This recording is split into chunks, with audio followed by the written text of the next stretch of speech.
All right, Scott Velasco coming at you. Hopefully you have watched Timbre Part 1 where we discussed sound envelope, Timbre Part 2 that got into harmonics and overtones.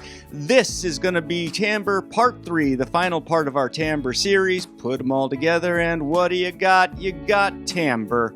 So without further ado, let's shoot over to Pro Tools where I will be demonstrating how these things combine.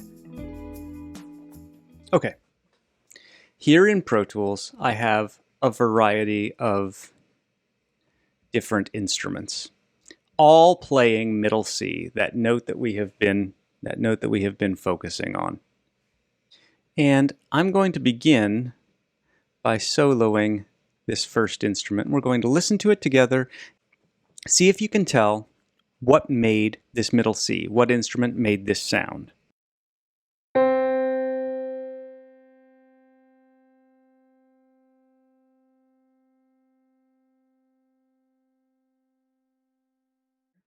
You said piano. That was a piano playing that middle C. All right, next one. Next instrument. Here we go. That one might not be quite as obvious to you because it's just outside of the normal register of that instrument, but that is a trombone. That is a trombone playing that sound. We've got one more.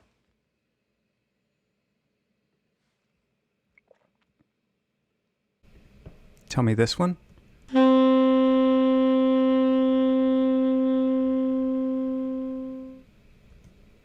What do you think?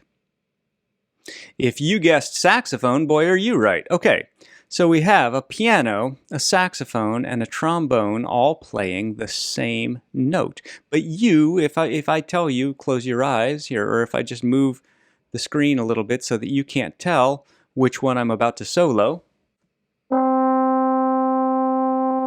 which one was that? I bet you knew between those three. I bet you knew. Which one is it? I bet you knew. All right. So that tells us something. All of us are capable of distinguishing the difference in those sounds. But what did I say? That all sound, all timbre, that's a perfect example of timbre, is two characteristics. It's the sound envelope, and it is harmonics.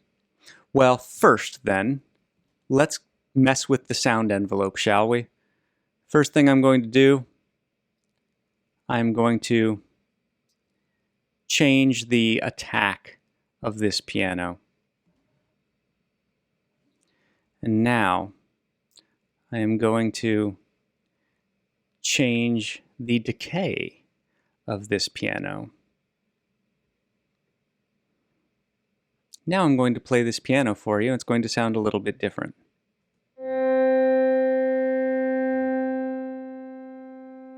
Let me make that fade in a little bit faster.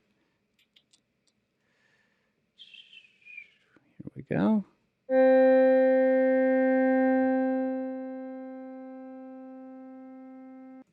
Okay.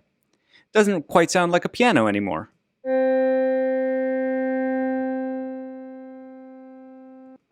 I am going to change the attack of this trombone and change its decay as well. Oops, the saxophone. Saxophone.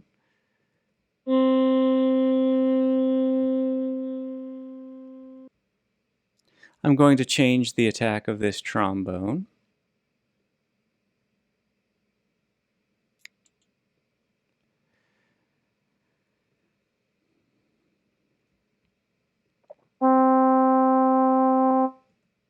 I'm going to now, so now already, they don't quite sound like, if you didn't already know what they were,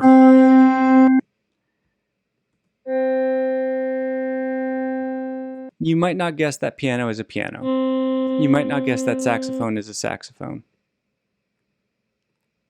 You might not guess that trombone is a trombone. But you know what they are, so it's pretty easy for us to distinguish because we heard them in their unaltered state.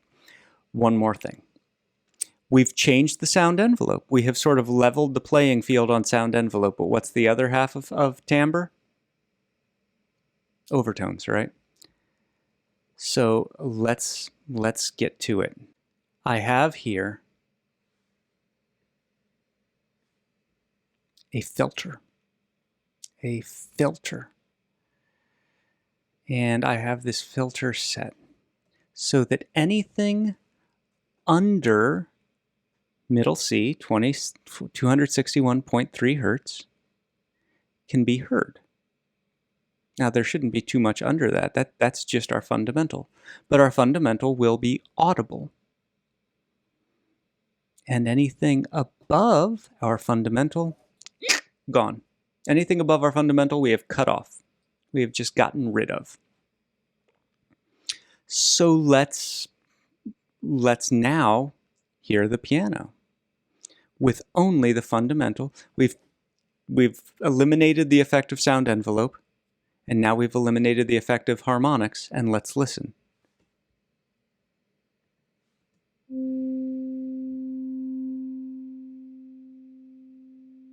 I kind of have to turn it way up, don't I? Because it just got a lot quieter. Here we go.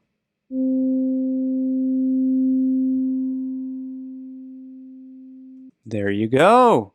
Boy, now we're starting to sound like a sine wave.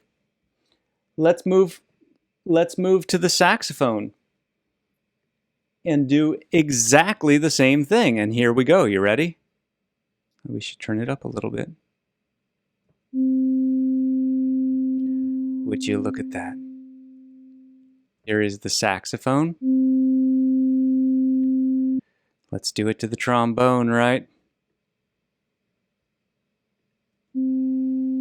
Turn it up a little. Trombone. Saxophone.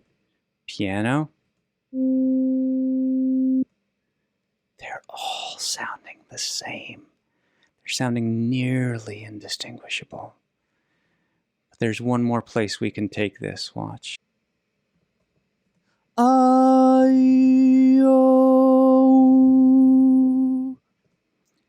What instrument is that? It's a voice, not just any voice, it's my voice. And guess what? I'm not much of a singer, so you're going to deal with it. Okay? But it's a voice and it's singing a variety of vowel sounds. Indeed. Let's go ahead and put the filter on that. Now here's the interesting thing. All of those vowels have the same pitch. A, E, O, U. What's changing? As well, my mouth shape. A, E, O, U. My mouth shape changes. And as my mouth shape changes, it's changing the overtones that I'm creating. The only difference from one vowel to the next is the way those overtones are balanced. They're always the same notes. We can't change the harmonic series, but the balance is what changes between A and E and O. You can hear some of the E has more high frequency, O has less high frequency, right? So if I engage that EQ, okay, it'll be mono, that's fine. If I engage that EQ and hit play, what you're going to hear is... Now you can actually still hear the sound changing because of changes in amplitude, because of sound envelope, and a little bit because I have kind of a, shall we say, a wide vibrato. I'm not dead on the pitch all the time. It shakes around a little bit, so you're hearing the overtones as my pitch shakes around. But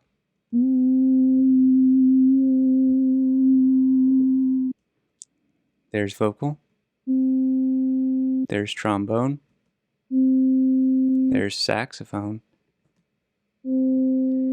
there's piano. If that doesn't blow your mind, then I got nothing for you. Because that to me is an amazing demonstration. I think you should all slow clap me out of YouTube right now because I think that was award-winning. All right, friends, it's time to bounce. It's been fun, but this is Scott Velasco fading out. I'll see you Wednesday.